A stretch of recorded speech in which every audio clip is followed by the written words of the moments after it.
On passe au débat sur les conséquences du favoritisme, de l'affairisme et du népotisme sur la vie politique française. L'affaire Fillon, catastrophique pour le candidat de la vertu à 3 mois du scrutin présidentiel, mais aussi l'affaire Marine Le Pen, condamnée par le Parlement européen à rembourser via saisie sur salaire, etc. La suspicion qui pèse sur les élus corrode-t-elle irrémédiablement la démocratie? Débat après la mise au point de Sandrine Le Calvez. Monsieur Fillon, s'il vous plaît. Monsieur Fillon. Affaibli ou disqualifié, François Fillon, le favori de la course à l'Élysée, est au cœur d'une enquête judiciaire pour détournement de fonds publics. Une séquence inédite, aussi près du verdict des urnes. Jamais, à moins de 3 mois d'une élection présidentielle, une opération d'une telle ampleur et aussi professionnelle n'a été montée pour essayer d'éliminer un candidat autrement que par la voie démocratique. François Fillon dénonce une opération de calomnie, un coup d'État institutionnel venu de la gauche, alors que la presse multiplie les révélations. Des révélations qui sèment le doute sur l'exemplarité des candidats à la présidentielle. D'autant qu'il y a d'autres soupçons. Marine Le Pen a-t-elle indûment rémunéré des collaborateurs parisiens avec des fonds européens? Emmanuel Macron a-t-il préparé son entrée en campagne avec les frais de représentation du ministère de l'économie? Une suspicion désormais généralisée à tous les élus. Est-ce que vous êtes à jour avec les impôts? Je suis à jour avec les impôts. Promis? Promis, juré. Après un quinquennat qui se voulait exemplaire, mais qui aura été marqué par des affaires retentissantes. Je n'ai jamais eu de compte à l'étranger, ni maintenant, ni avant. 2 ministres ont été condamnés.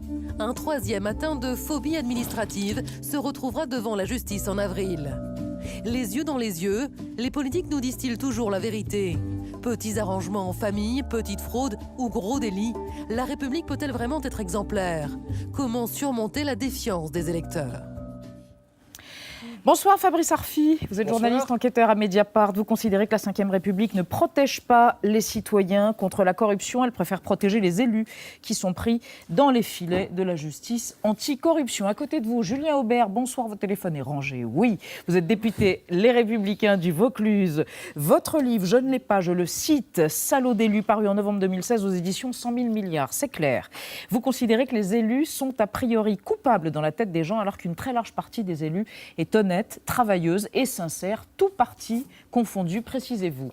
Myriam Revaud-Dallon, bonsoir madame, j'ai votre livre, vous êtes philosophe, Le Miroir et la Scène, paru aux éditions du Seuil au mois d'août dernier, à la fin du mois d'août dernier. Vous considérez, madame, que l'exigence de transparence formulée de manière brutale et sans nuance se retourne contre elle-même, puisqu'elle oblige les politiques à étaler leur vie privée.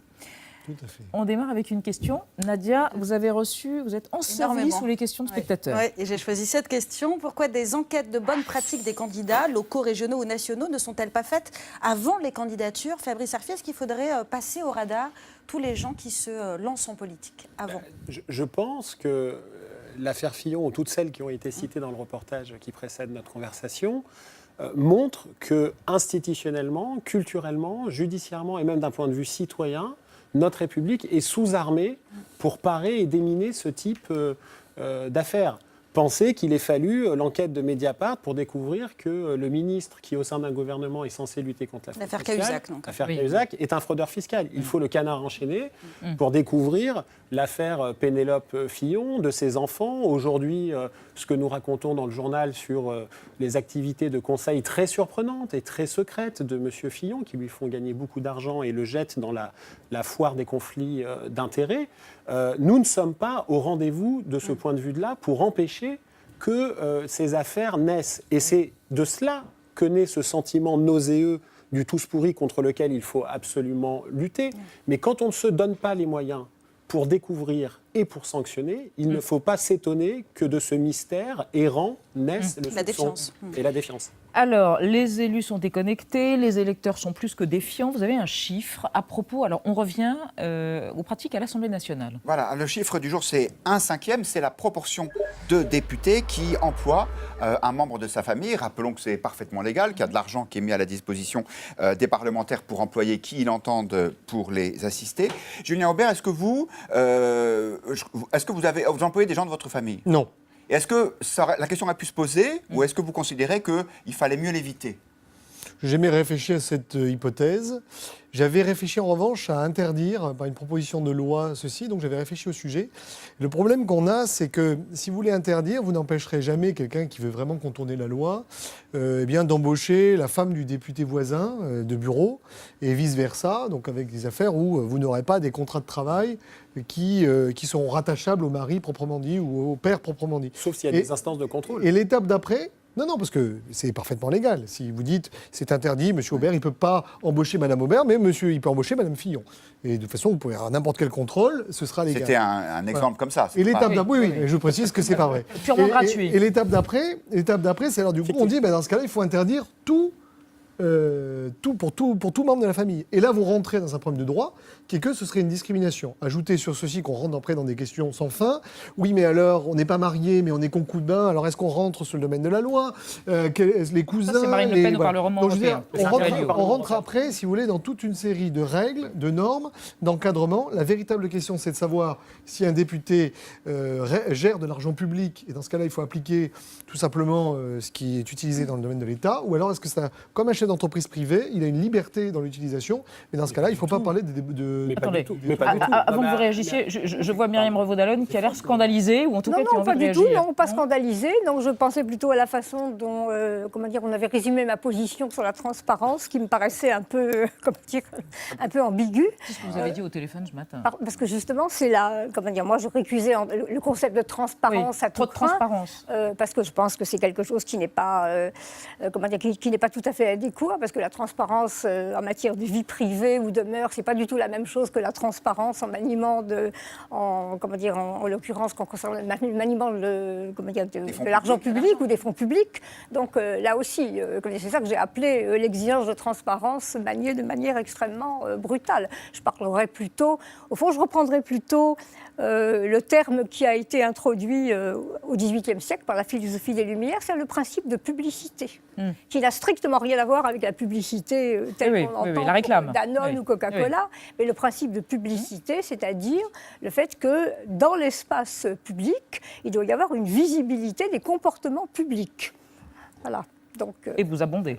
Ah mais j'abonde. Malheureusement, le mot a été capté par la valeur marchande. Voilà. Il porte en lui-même l'espérance démocratique que ce qui doit être public doit appartenir au public. Et quand vous dites qu'un député, en quelque sorte, la question est de savoir s'il gère de l'argent public, alors on applique la loi si c'est le cas, mais si c'est comme un employeur privé qui a une liberté, mais c'est pas vrai. Je veux dire, un employeur privé n'a pas le droit de faire des emplois fictifs. C'est contre l'intérêt de sa société, ça s'appelle un abus de bien social, c'est un délit qui existe depuis 1935. Je ne parle pas d'emploi fictif. Simplement, dans une entreprise, vous voulez faire travailler votre femme ou votre fils, il est peut-être moins productif que quelqu'un d'autre à la place. C'est votre choix d'entreprise. Aujourd'hui, on est dans un système où le député... Oui, mais la politique n'est pas une entreprise. Oui, la politique n'est pas une entreprise privée. L'État n'est pas une entreprise et la politique n'est pas une entreprise. Le député qui a un problème avec son assistant parlementaire se retrouve au prud'homme. Il sera condamné sur ses fonds, sur son patrimoine, en considérant que c'est sa liberté, mais en même temps sa responsabilité. On ne peut pas avoir un système où on vous dit... L'inspection du travail a accès à l'Assemblée nationale ? Non, oui, l'Assemblée nationale, oui, aux agents, oui. Vous ne pouvez pas avoir un système... Sur les assistants parlementaires ? Oui. Vous pouvez pas avoir... Mais oui, vous pouvez pas avoir un système où vous êtes chef d'entreprise, entre guillemets, comme n'importe quel... Et vous êtes au prud'homme, et en même temps où on vous dit, vous devez avoir une espèce de publicité parce que vous maniez de l'argent public. C'est pas parce que vous recevez de l'argent public que vous maniez de l'argent public. Et d'ailleurs, notez que la Cour des comptes, contrairement d'ailleurs à l'Élysée, ne contrôle pas les comptes de l'Assemblée nationale. Alors, on va arrêter de parler de l'Assemblée nationale, on va parler, en tout cas, on va parler de quelque chose d'autre, la réserve parlementaire. Oui, c'est un serpent de mer, effectivement. Ce qu'il faut dire déjà de la réserve parlementaire, c'est que c'est un système plutôt unique au monde, très opaque, en tout cas jusqu'à il n'y a pas très longtemps.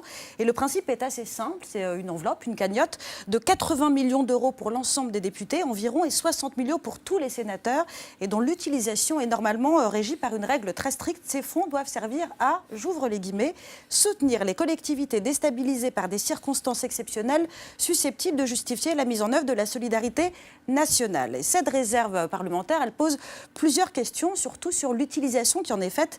D'abord, ce qu'on sait, c'est que moins d'un tiers sert à des dépenses courantes et utiles pour la collectivité, comme des travaux publics par exemple. Le reste est saupoudré dans des associations parfois insolites, c'est-à-dire que les élus ont une conception très personnelle de l'intérêt collectif. Par exemple, en 2015, le sénateur UDI Jean-Marie Bockel a soutenu l'association de la pêche à la ligne en les dotant de 2 000 euros. L'élu écologiste du Nord, Marie-Christine Blandin, a versé 5 000 euros pour l'organisation du festival de la soupe, la Louche d'Or 2015. C'est légal, ça pourrait être amusant. Le problème, c'est que s'ajoutent à ça des problèmes de conflit d'intérêts et de clientélisme qui ont été pointés d'ailleurs par la Cour des comptes. Juste un exemple, l'ancien sénateur Philippe Marini a très largement financé la ville de Compiègne, dont il est maire, ainsi qu'une association qui est dirigée par sa femme, ou encore une mission à laquelle participait sa fille. Et il n'est pas le seul à servir ses propres intérêts avec ses fonds publics, notamment en période électorale. Julien Aubert, est-ce que ce ne serait pas plus simple de supprimer purement et simplement cette cagnotte, une fois pour toutes ? Non, dès que vous prononcez le mot subvention, vous avez le mot clientélisme qui est derrière. Je vous rassure, moi je gère 130 000 euros. Ça me sert dans la vie de tous les jours à aider des associations qui viennent souvent me voir en disant « Le conseil départemental m'a fait la subvention, j'ai un problème de trésorerie, je veux acheter un minibus pour les enfants pour aller faire le championnat. » Vous voyez bien qu'il y a des abus, ce n'est pas votre cas, mais il y a des abus. Ça sert à régler. Mais sauf que les abus, tout dépend du décideur public. Le conseil départemental, le conseil régional manie des sommes bien plus importantes, c'est tout aussi opaque. Allez chercher les subventions distribuées par n'importe quel conseil régional et vous verrez, c'est pas facile. Donc vous ne pouvez pas partir du principe qu'on fait du clientélisme, sinon on supprime toutes les subventions. En revanche, moi ce que je fais, c'est qu'une fois par an, je réunis toutes les associations qui reçoivent de l'argent, la presse, et je dis à chaque représentant d'association, maintenant vous allez expliquer où est parti l'argent. Donc on peut très bien faire, si vous voulez, de manière claire et transparente. En fait, on en vient à se dire... Si on voulait des parlementaires 100% vertueux, il faudrait leur couper les vivres et leur enlever leur pouvoir. Parce que sinon, il y a forcément un risque. Vous voyez, dès lors qu'on manie ou de l'argent public ou des responsabilités. Je crois que ce n'est pas comme ça qu'il faut poser le problème, parce que de toute façon, on ne peut pas vouloir des parlementaires 100% vertueux, ça n'existe pas. Hein. Donc on ne peut pas demander des parlementaires qui soient 100%... Qu'est-ce que ça veut dire vertueux ? Est-ce que c'est vertueux au niveau des intentions ? Ça, la politique n'a pas à s'en mêler, hein, on n'a pas à sonder les reins et les cœurs. Est-ce que c'est vertueux au niveau des comportements ? Bon, et vertueux au niveau... Le mot de vertueux ne me convient pas. Alors, éthique Quel mot préférez-vous ? Moral ? Non, exemplarité. Alors, l'exemplarité. Plutôt exemplaire. Hein, voilà. Et donc, exemplaire de telle manière à ce que des contrôles puissent effectivement s'exercer. Il est probable qu'on n'arrivera jamais à 100% de pureté éthique ou même sur le plan politique. Alors, mais on peut envisager des sanctions. On peut envisager des contrôles. Mais tout ça me paraît, au fond, je crois qu'il faudrait remonter à des raisons qui sont beaucoup plus profondes, hein, que ne pas s'arrêter à ce qu'on pourrait considérer quand même, comme je dis pas que c'est anecdotique, mais ne pas rester à la surface des choses et considérer que tout ça a un rapport extrêmement profond avec une certaine manière de penser la démocratie, avec une certaine manière de penser la représentation, avec une certaine manière la démocratie représentative, pour vous, c'est un oxymore, ça va pas. C'est à ce type de problème qu'il faut remonter pour essayer d'avoir une certaine intelligence de la situation au lieu de discuter sur des procédures. Fabrice Arfi, sur la question, rapidement, avant qu'on avance. J'abonde totalement. On voit les affaires comme des espèces de moments de tir aux pigeons spectaculaires qui apparaissent dans le débat public et qui disparaissent aussi vite qu'ils sont apparus, comme si ce n'était que l'affaire d'un homme qui s'en sort, qui tombe. En réalité, ce dont nous parlons, c'est une question fondamentale pour notre démocratie, profondément. Et moi, ce qui me révolte, c'est que nous avons eu des débats à la primaire de la droite, à la télé, des débats à la primaire de la gauche, à la télé. Avez-vous entendu une seule fois la question de l'éthique publique, de la lutte contre la corruption, contre la fraude fiscale qui a été posée ? Avez-vous vu un seul programme ? Elle aurait dû. Avez-vous vu un seul programme politique ? Ça n'est jamais une discussion politique. On légifère depuis les années 80 en loi et décret pour calmer les ardeurs de l'opinion après des affaires, après des scandales. Et on nous bassine à juste titre, avec la dette, les déficits publics, mais ce n'est pas comme si c'était pas lié. L'argent de la fraude et de l'évasion fiscale par an, c'est au moins 80 milliards d'euros. C'est pas le sujet des élus, là. Hein. Ah non, la fraude fiscale, c'est un sport national. Hein. Non, mais c'est quand même les élus qui légifèrent. Oui, non, mais je veux dire, c'est pas que les élus qui font de la fraude fiscale. Non, mais je dis pas Guillaume Roquette. Eh ben moi, je vais vous parler d'un autre candidat à l'élection présidentielle qui n'a pas participé à des primaires et qui pourtant s'est exprimé sur ce sujet pas plus tard que ce matin. Pardon, ce teasing un peu long, c'était Emmanuel Macron. Vous savez que Macron n'a jamais été élu, donc on le lui a souvent reproché en disant « vous êtes loin du peuple ». On lui a dit « oui, mais comme ça, je n'ai pas coûté d'argent aux contribuables ». Regardez. Tous les candidats à la présidence de la République aujourd'hui sont payés par le contribuable pour être qui ? Député français ou député européen. Et ils sont parfois candidats depuis des mois. Ayons ce débat pour savoir à quoi sert l'argent du contribuable. Je n'ai pas de problème à l'avoir les yeux dans les yeux. Julien Aubert. Formule malheureuse. C'est scandaleux. Je connais bien Emmanuel Macron qui est de la même promotion de l'ENA et je l'apprécie beaucoup humainement. Mais ça, c'est scandaleux. C'est scandaleux, d'autant que lui vient de la Banque Rothschild. Donc, je veux dire, c'est pas parce qu'on est un élu, si vous voulez, qu'on parasite les fonds publics. Enfin, il est normal qu'en démocratie, les gens qui se présentent à l'élection, et je pense même que c'est bien d'avoir une expérience de terrain, d'avoir été, si possible, d'avoir occupé un autre mandat avant de briguer la magistrature suprême. Donc, expliquer que parce qu'on est un élu, on serait quelque part illégitime au motif qu'on consomme de l'argent public pour se présenter à l'élection présidentielle, c'est quand même le monde à l'envers. Et moi, je pense que tout le monde a le droit d'être candidat. Mais de là à dire qu'il n'y a que les fonctionnaires sortis de la Banque Rothschild qui peuvent y aller, on ne me trouvera pas sur ce argument. Oui, un commentaire, Mme Revaud-Dallon. Les gens sortis de la Banque Rothschild, répéter comme ça avec une certaine insistance, moi ça me gêne un petit peu. Voilà. Pourquoi ? D'entendre ça comme objection, si vous voulez, fondamentale au statut de... je vois pas en quoi c'est encore une fois, brevet je pense que ces discussions... au niveau où on les prend, sont des discussions qui sont relatives à un moment, électoral extrêmement court. Et donc, à ce que j'appellerais, moi, une sorte d'hystérie qui se développe autour de l'élection présidentielle et qui, encore une fois, je ne peux que redire la même chose, et qui occulte complètement les problèmes fondamentaux de la démocratie aujourd'hui, c'est-à-dire ce qu'on appelle couramment la crise de la représentation, sur laquelle il faudrait un peu s'attarder, ce que c'est que l'exercice de la citoyenneté, la façon dont les gouvernants... Vous voulez dire que les citoyens sont responsables ? Trop laxistes ? Vous voulez dire que les citoyens, eux aussi, sont trop laxistes ? Bien sûr que les citoyens, eux aussi, sont responsables. Parce que parfois, ils réélisent des gens qui ont été touchés par les affaires. Non, mais il y a un problème avec le système même de la représentation. On élit des gens qui, d'une certaine façon, il faut qu'ils fassent à notre place. Ça, c'est le propre de la démocratie moderne aussi, de la représentation classique. Il faut qu'ils fassent à notre place ce que nous ne faisons pas parce que nous vaquons à nos affaires privées. Ça, les théoriciens du libéralisme, de la démocratie moderne, l'ont énoncé de cette façon.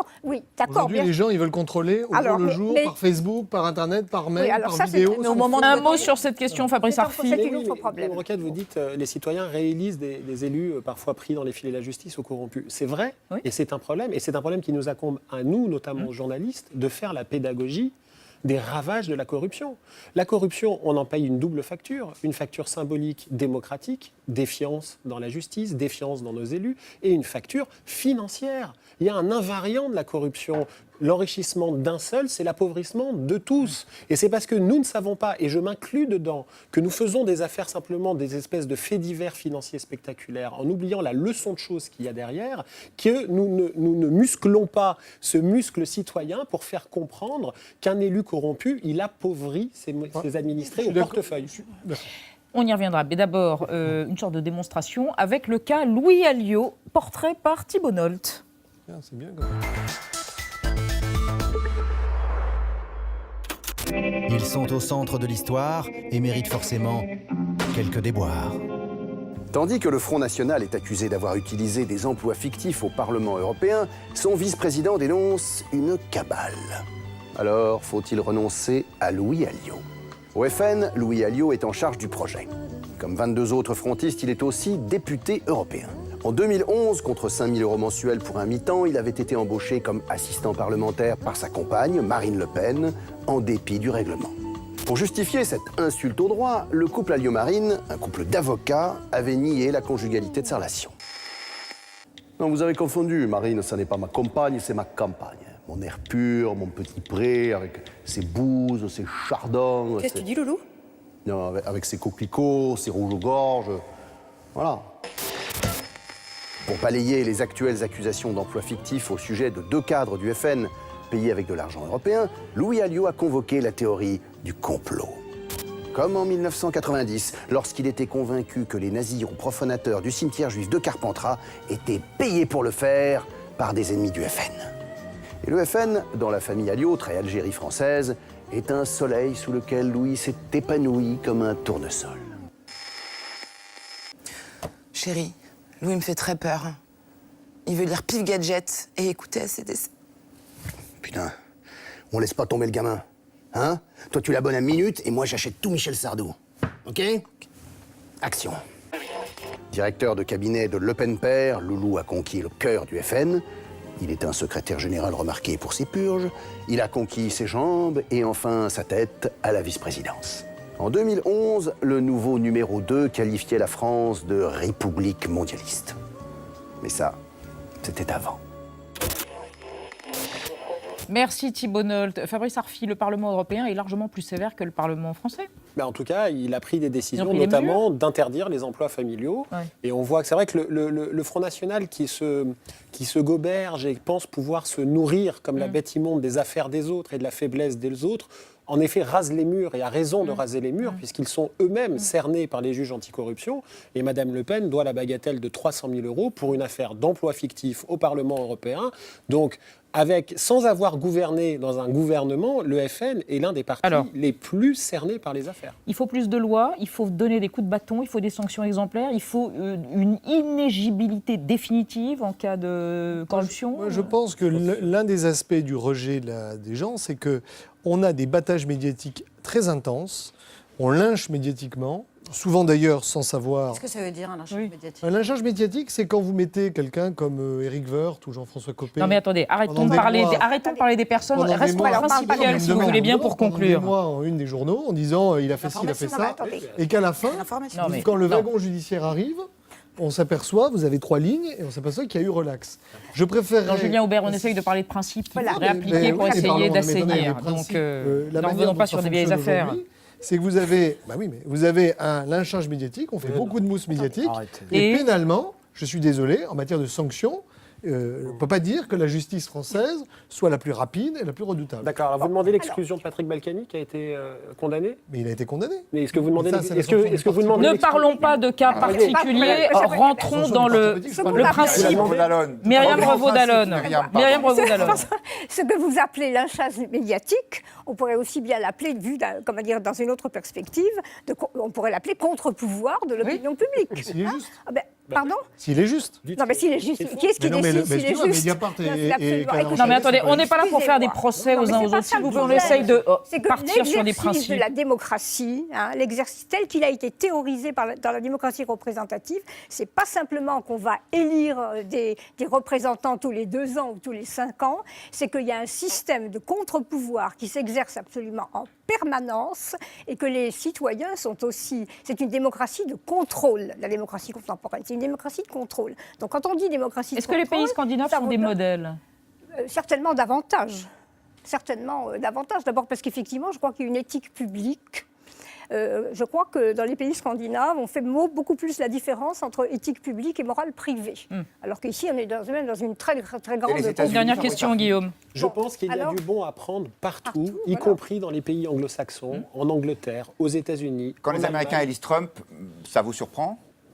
Enfin, c'est un autre problème. On va dire parce qu'en termes de morale privée, on va dire par rapport à l'élection publique. Mais non, mais bien, c'était pas les accusations de corruption. Non, mais c'est pas là. Oui, mais c'est en même temps le président du conflit d'intérêts absolu. Et en même temps, le cas Trump est intéressant parce que le cas Trump, c'est quelqu'un qui a dit au fond. Il s'est vanté publiquement de ne pas payer ses impôts. Donc, en fait, d'une certaine façon, il n'a pas été hypocrite. On pourrait dire que Trump n'a pas été hypocrite.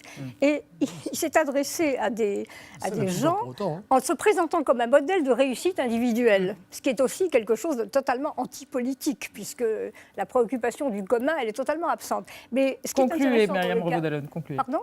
intéressant dans le cas Trump, c'est qu'il a, au fond, inciter les gens à se comporter comme lui pour réussir.